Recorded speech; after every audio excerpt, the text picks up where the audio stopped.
Nako, ay believers, nangyayari din ba sa inyo yung ganito? Na nagkakahalo-halo yung mga susi at saka yung mga padlocks ninyo? Ay, nako.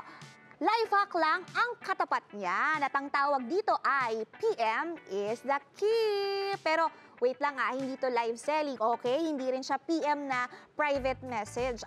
In our case, ang tawag dito ay PM stands for pinturahan mo na ng nail polish. O, di ba? Kung gaano karami. Well, depende yon sa kung gaano rin kadami yung mga susi at padlocks ninyo. Well, eto, sa akin 5. Meron ako ditong 5. At ang una nyo lang gagawin ay ipagmamatch-match nyo lang yung tamang susi dun sa padlock na yon. So, eto, meron ako isa dito. Tapos yun. Una lang gagawin natin, eto.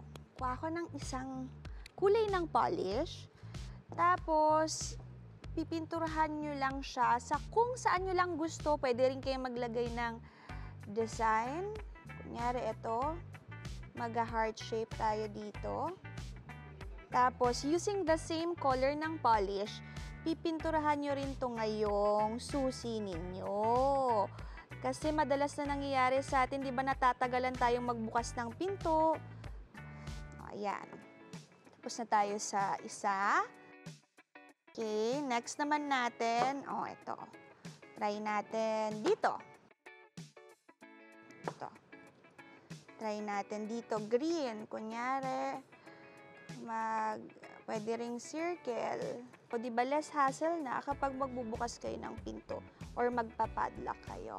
At ayun na, ganyan lang yung gagawin ninyo. And, tanan, patuyin nyo lang to. Tapos na, di ba? E di, organize na yung mga susi at padlock ninyo.